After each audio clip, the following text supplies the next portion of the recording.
Welcome back to those of you on Zoom and Facebook and those watching the recording. Our second hour class presenters are Sandra Brimhall and Wendy Brimhall. The class title is Family History Coloring Books, Making Your Heritage Accessible to Everyone. The description of their class is family coloring books aren't just for kids. They are a great way to make your heritage accessible and interesting to everyone. This webinar will discuss why and how to make a family coloring book and give examples of the different types you can do. We will also provide suggestions on ways to get everyone involved in the project, including how to create or find illustrations. That sounds like fun for kids of all ages. A little bit about our presenters. Sandra Brimhall has a BS in Mass Communication from the University of Utah. She was a co-author of Brigham Young's Homes, and she has published many times in the Utah Historical Quarterly. It's one of my favorite quarterlies. She has received 2 awards from the Charles Redd Center for Western Studies for her articles. Wendy Brimhall has a BA in Family History from Brigham Young University. She did a family history internship that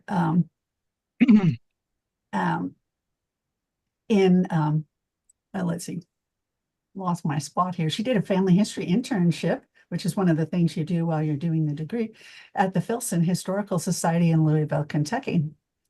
She's employed as an associate genealogist with ProGenealogists.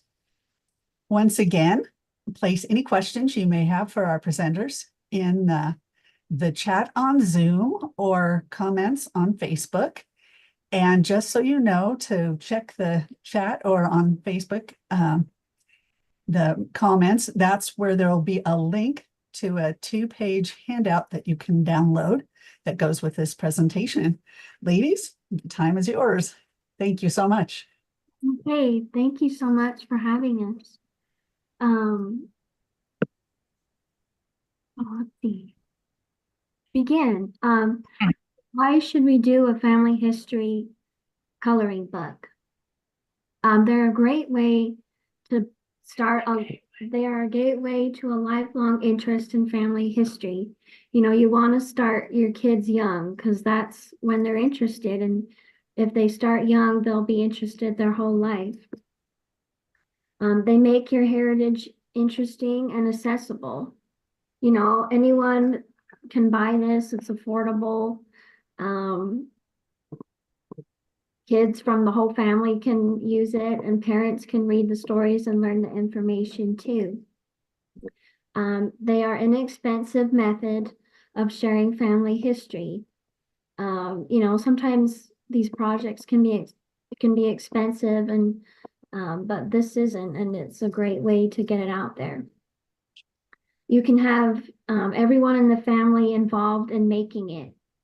You can have people gathering the stories, drawing the pictures, and the kids and the parents learning about their heritage. So there's different types of family history coloring books. There's the basic, just like the pictures that kids can draw, which is simple captions and illustrations. Or you could deluxe it, and you could add detailed illustrations. You could add family stories. You could even add a timeline, a pedigree chart. So we wanted to give you some examples of family history coloring books. Okay, this was a coloring book that my McCune family put together. It's been about 40 years ago. And when we were getting this presentation ready, we couldn't find it. We've moved too many times. And so I found out that the LDS Church History Library had a copy. So we went up and photographed it. And someone with a lot of foresight had donated it. And if your ancestor is LDS or a pioneer, it's good to donate these books so that they're always available. Matthew McCune, my ancestor who joined the church, was a gunnery sergeant in India, Calcutta, India, and he joined the church in about 1854. And I wanted to point out that these are just simple little captions about important events in his life, and they're simple illustrations. They don't really resemble him, but they tell the story. Matthew had a son, my ancestor, Henry Frederick, who, when the missionaries finally arrived in India, Henry Frederick met them at the dock. And so this shows what happened there. Next. These stories, you can pick an important event in someone's life or something that shows their character, and then you can have it illustrated. This is when they were crossing to America. Henry Frederick became ill, very violently ill, and they noticed a shark was following the boat, and the sailors believed if a shark followed a boat, someone would die. And Matthew McCune didn't want his son to think he was dying, so he grabbed a harpoon and he killed the shark on the boat. When they arrived in New York, Henry Frederick met John Taylor. You can go. When they crossed the plains, if you have an ancestor that's crossed the plains, there's got to be a good story there somewhere, and you can find it on the Pioneer Overland Trail or in a history, but find little nuggets of stories to talk about. Next. The wagon master was very harsh, and the people in the pioneer group decided to replace him, so they asked Matthew McCune to be their captain. Matthew then had a lovely house in India, and then they moved to Nephi and moved into a dugout. And Matthew had to learn to farm. He'd been a professional soldier. So this shows him, I guess, scratching his head about farming. You can have fun with these too. Next.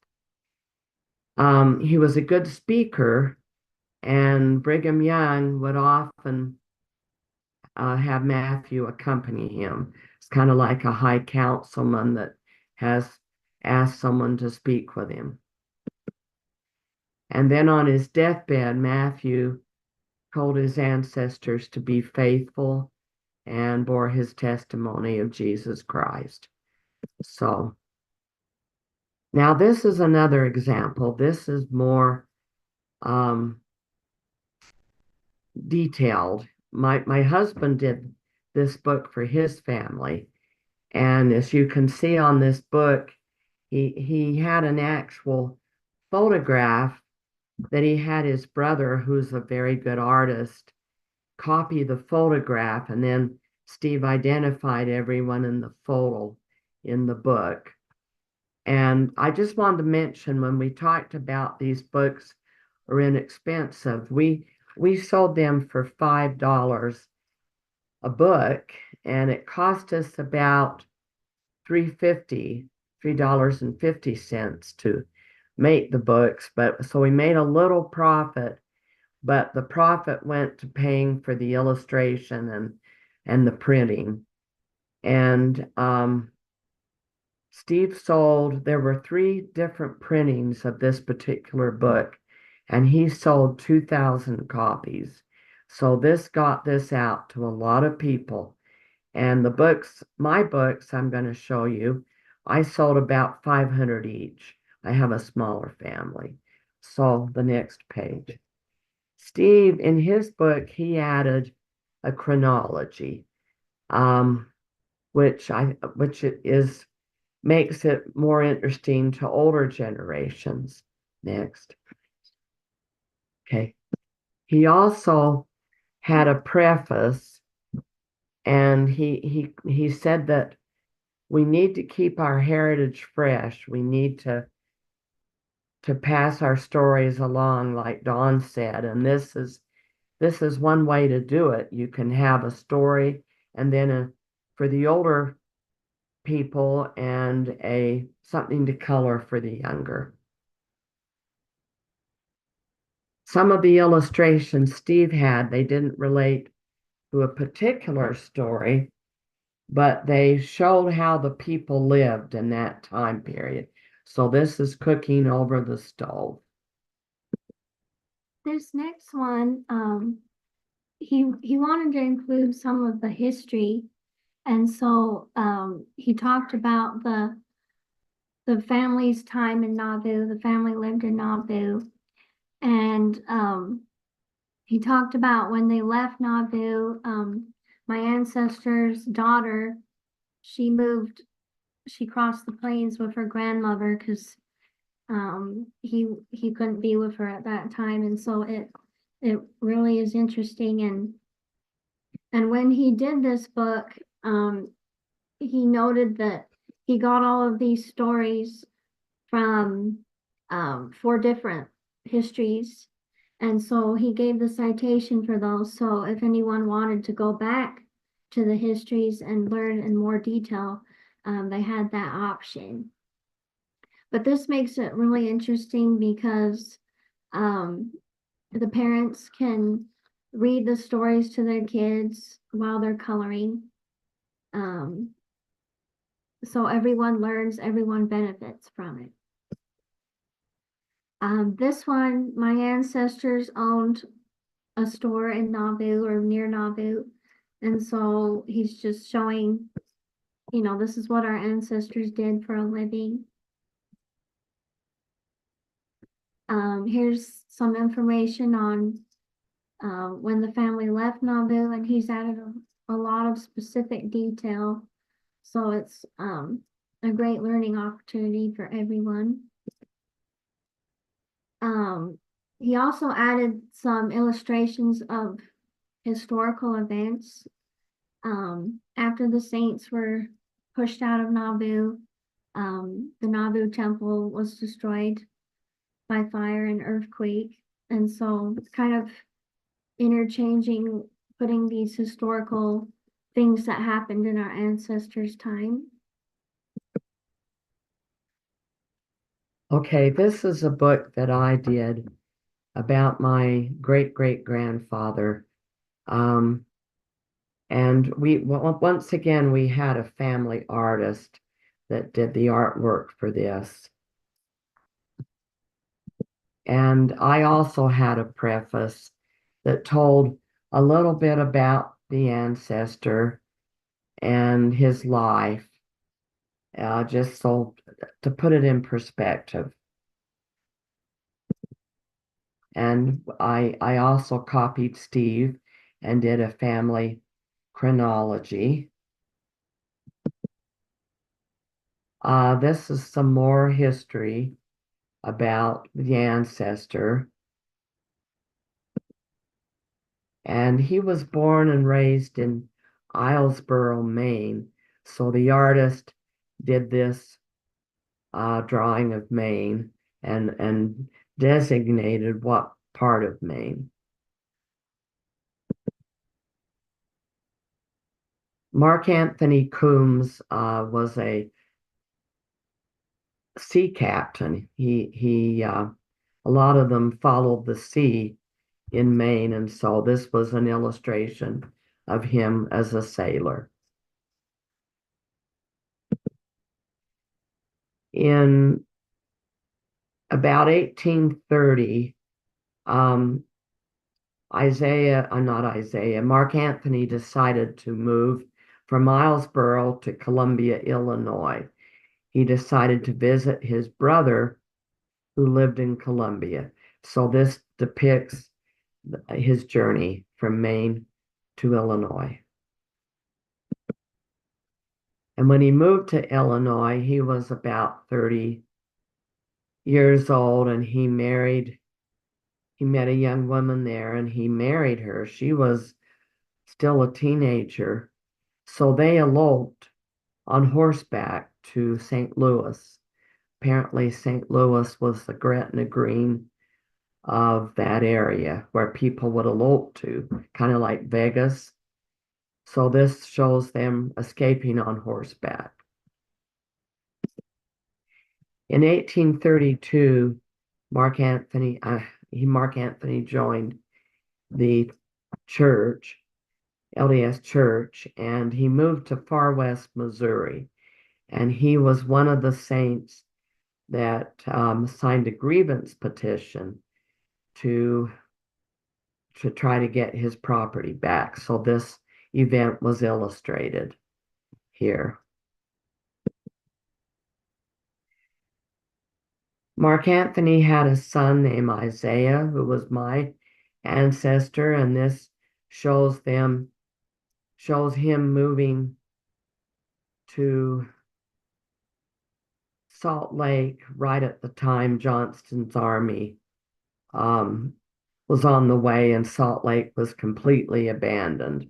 So this is combining, like Wendy said, a historical event with family history. And Mark Anthony, his youngest child, Maria, lived until the 1940s, and she was honored as an original pioneer on Pioneer Day. I took some of these things out of family histories, out of journals, and this came out of came off Family Search that she was honored. So this was illustrated there. This is probably my favorite book that I did. This was my grandfather, and he was also named Mark Anthony. We have so many Anthonys in our family, it's become a family joke. But they named him Mark Anthony too. He was born in 1868 in Payson, Utah. And once again, I had a preface.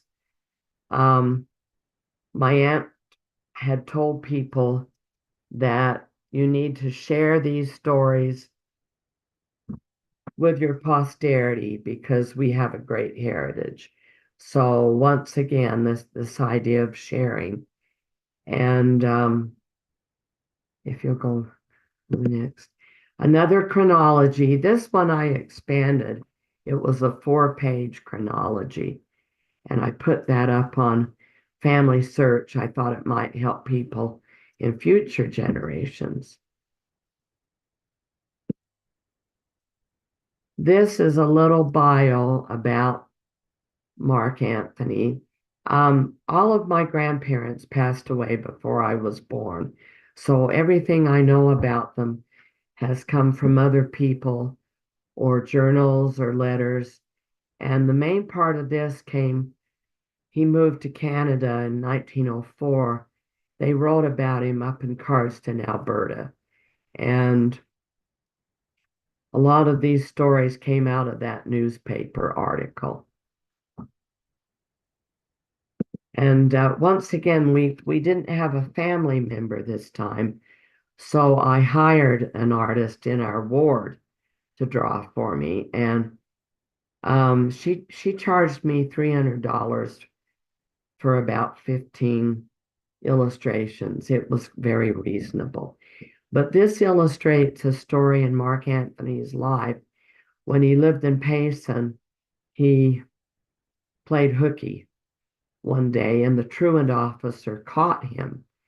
And he said, "What's your name?" And my ancestor said, "Mark Anthony." And the truant officer said, "You must not think I have any education."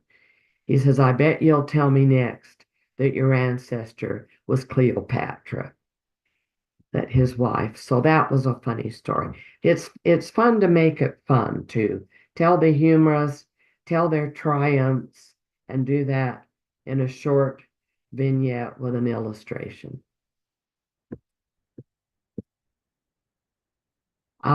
This was a little history I wrote about my uncle, Vernon Coombs. Vernon was the mission president in Tonga twice. And in the 1920s, the first presidency wanted to close the mission. It was unsuccessful. And Vernon wrote them a letter and begged them to keep it open. And so they kept it open. And 9 years ago, they had 60,000 members, and they have a temple now. So we feel like that's his legacy. And this shows if you pick a picture for your illustrator, pick one that's simple. You don't want something that's too busy or they can't illustrate it. So she just showed him sitting under a palm tree. She didn't show all the students, but that's fine. You get the idea of him in Tonga. This is a story about one of my aunts. She was born in 1893, Beth Coombs, and she never learned to drive. When her husband died in 1974, she enrolled in the Sears driving school and learned to drive. She wasn't going to stay at home. Show the picture. And her grandson was at the Y, and they wanted to go to Thanksgiving to Mesa, where his parents lived, for Thanksgiving. And so Beth said, well, let's drive in my car. I'll drive part of the way. And so they drove together, and she drove to Springville on old Highway 89. And when they got to Springville, she said, I'm done. I've done my share. You do the rest. And that's another fun story.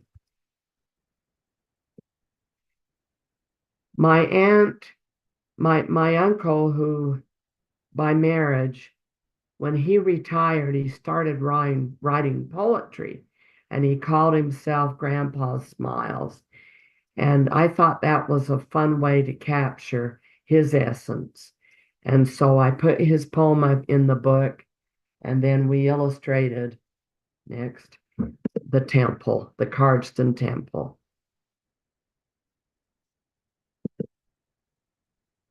And then I have another uncle who lived in Cardston, Uncle Lawrence, that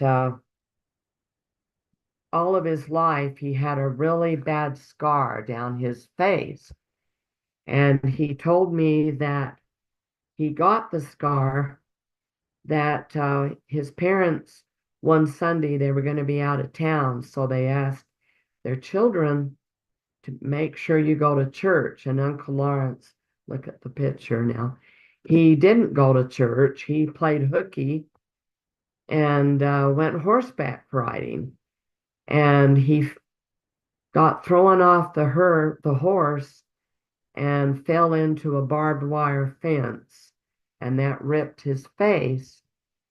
And he said, my entire life, I wore the scar of disobedience. And he said, I learned to go to church when I should. So that had an object lesson, but it also was kind of a fun story. He had a sense of humor. This last story I put in about my father. My father had a brain tumor and struggled with that for 6 years. Excuse me, I got to get a little water here. And the brain tumor destroyed his balance. And if you'll turn the page. But he wouldn't give up. He had a garden his entire life. So he would go out in the spring, and he'd put a bag of seeds over his neck, and he'd use his cane. And he'd go out there and he would dig the hole with his cane, drop a seed in it, and bury it. And it was a great example to me because he didn't know if he would live for the harvest. And I think when we do family history, we're planting seeds for our descendants. It's the same story.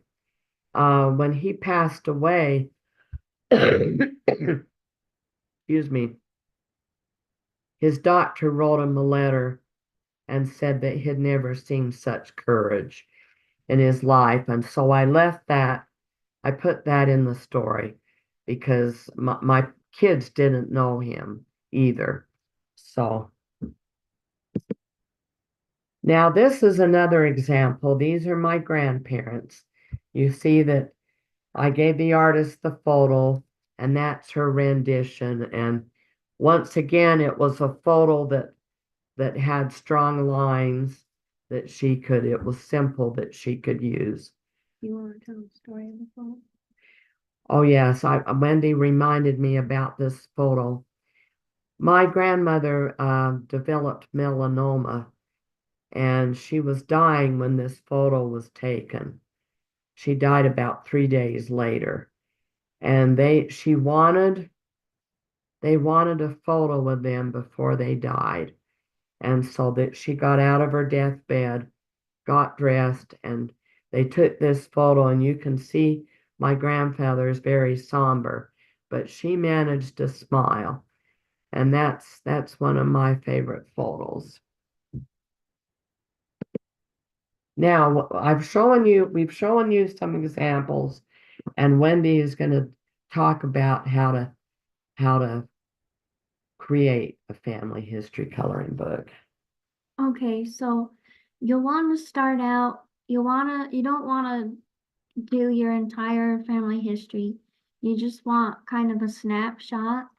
So you'll want to select a family and just focus on 1 or 2 generations. You'll want to search for histories. Maybe you'll want to look into county history, or if a daughter has written something about her parents, you'll want to look through that and look for interesting stories. You can use information from letters, journals. You can also look for online for any stories. Maybe someone has something that you don't have. You could incorporate that in your project. You can use Family Search. You can use Ancestry. Just any of those websites. You can interview family members about their stories. Go to grandma and grandpa, and this is where you could bring in the kids. You could have them interview their grandparents or their aunts and uncles. You don't want to, you want to make it interesting. So choose just slices like important defining moments that show character, or like a big historical event that impacted your family, or maybe a funny story. Search for photographs of people and places to help the illustrator, because they don't want to just create this out of nowhere. They're going to need some help. You can recruit a writer. Maybe if you want to make it a history as well. If you want help putting together a timeline, you'd want to find a printer or a copy service so you can make these in bulk and mass. They can help you format the book. You want to decide how many copies to make and set the price for the coloring book. And don't forget to include the mailing costs. So you can make this however you want it. You can customize it. You could put a cover picture and a title. You could include a preface or introduction. You want to acknowledge everyone that participated. People want to feel like they contributed. They want to be recognized. You may want to add a copyright notice. You may want to add your contact information if someone has a question, or they want another copy. You can have a table of contents if you have if it's a really deluxe version and you've got all these things added to the pictures. You can do stories and pictures, and I would add too that what you might want to do if you buy this or when you sell it to people, recommend that they scan the pictures and just use the copies so they don't like damage the book. They can use the book over and over and over again and not have to keep buying it. That would be really helpful. You could add sources, like where did you get the information from, so people can go back to the originals and they can dig in and do more research. You could have a chronology kind of explaining the family's timeline and who's who. You could have family group and pedigree charts. So, because some people kind of need that to understand who's who and how everyone's connected. But be aware that if you're doing living people, that could be a concern of privacy. And don't forget to add page numbers. There's different ways you can bind it. You can fold and staple it. You can use like cardstock on the outsides and regular paper and then just staple that. Or if you really want it to last, you can spiral bound it and make it so the pages lie flat and turn easier.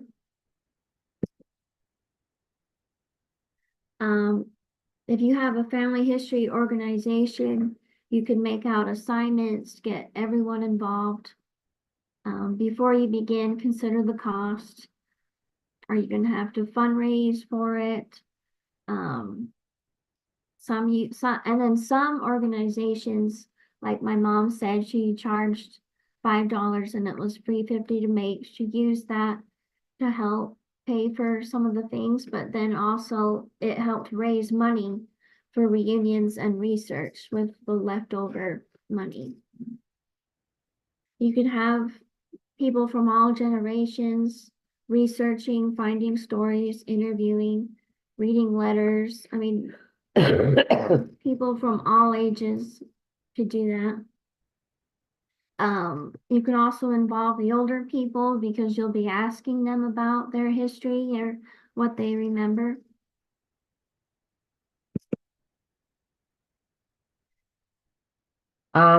We wanted to talk about if you don't have an artist in your family and you don't have the funds to hire one, you can get images online.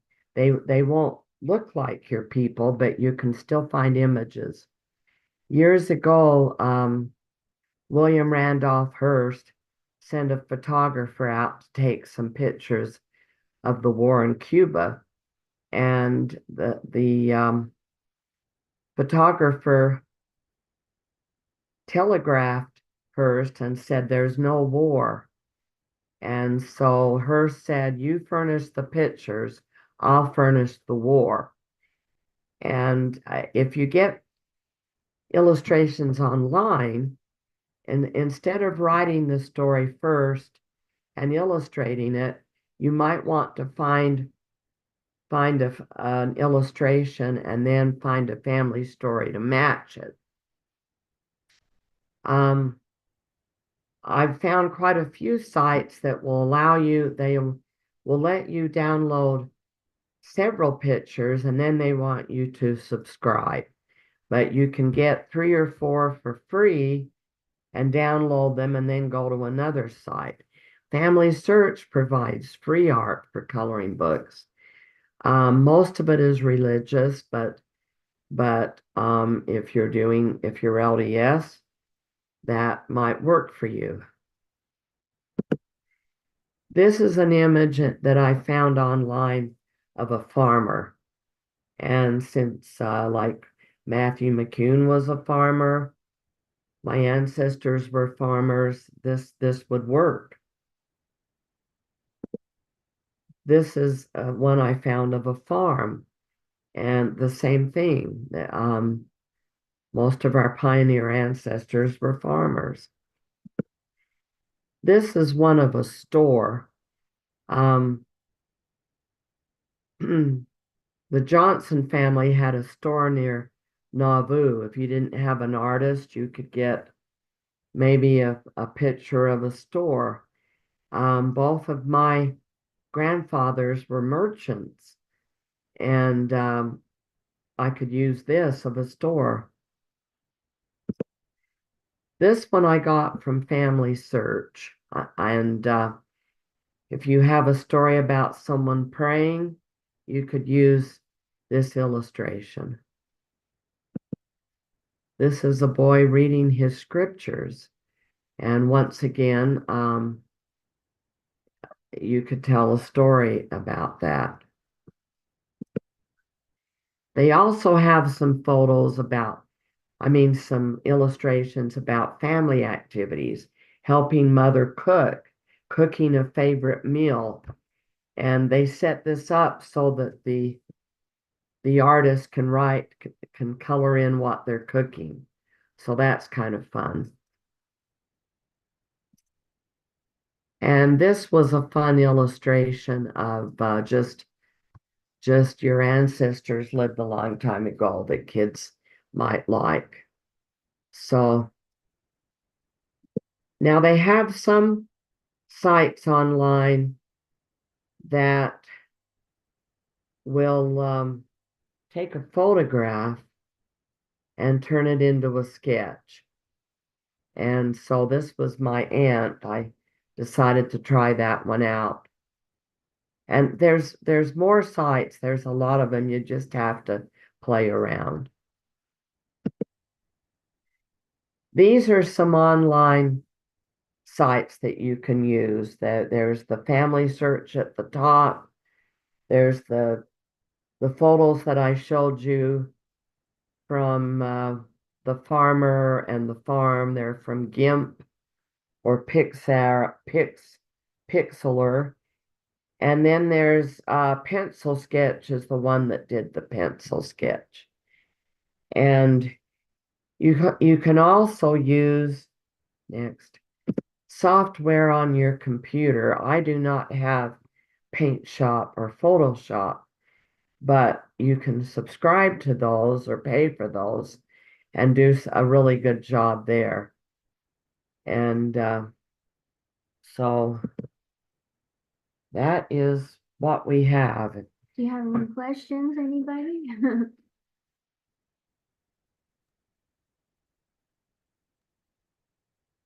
Gerhard, those of you who have been watching online, do we have any comments or questions from viewers? I don't have any questions from Facebook, but I do have a comment on something that you've indicated. This idea of hiring an artist is great because, the pictures sometimes that you want to use are copyrighted.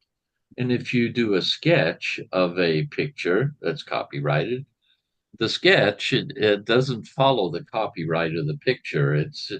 You're hiring it done, and you or the artist have the copyright, so you can do what you want with it, what you agree to.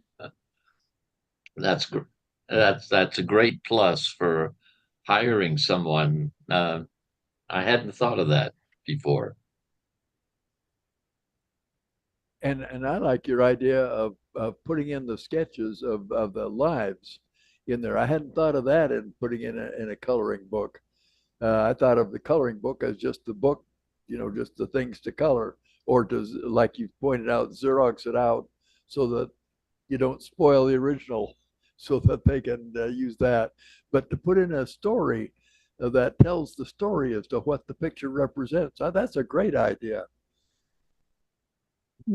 Thank you. And I was just going to say, I'm sorry, if you have an artist, a teenage artist, and you can use someone in your family too. So yeah. One of the things that you mentioned about events, world events that might be occurring at the time, there's a website called ourtimelines.com, which is free and which will generate a list of all the events that occurred during that person's lifetime. and you could pick out wars or the invention of the telegraph. Or when I did that for my dad and mom, I realized that when my parents went to school, there were no electric lights. I just assumed they had electric lights, but they were by candlelight and by lantern, and there were no cars, and certainly no airplanes. But anyway, you get some ideas for things from that.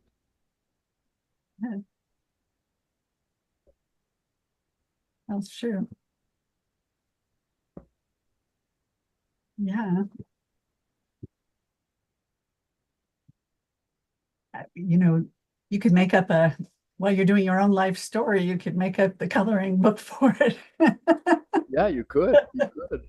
I've been making notes for my life story, and I listed some highlights, world events and so on that impacted me. Another comment for those of you that are on Zoom, if you'd like to comment or question, please unmute your mic and go ahead and ask. Mhm.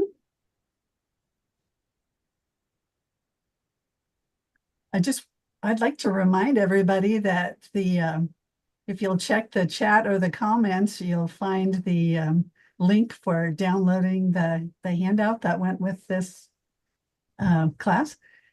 I've done it, and just want to remind everybody to do that.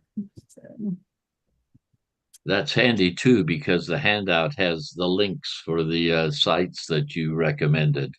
It's easier to click on them there than try to remember them. Yeah. I've seen other sites where it turns pictures actually into a kind of a sketch that's more hollow, that would make for a good coloring.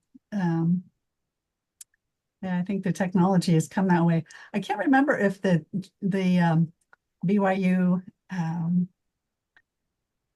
Family History and Technology Lab has that as one of the options, or whether I saw an option like that on Family Search, but there's one of those in one of those places as well.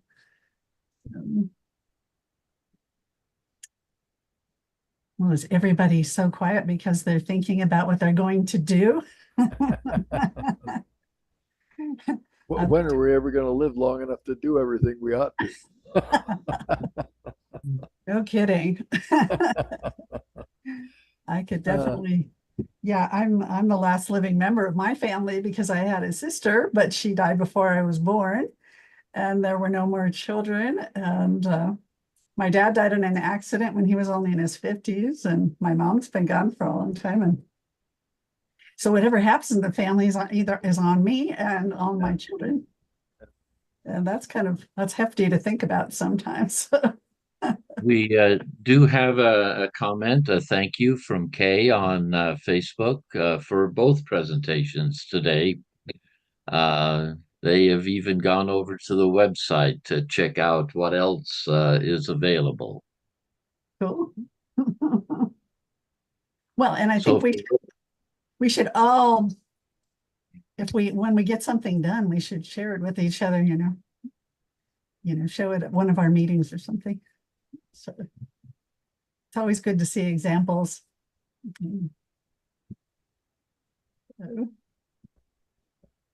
Okay.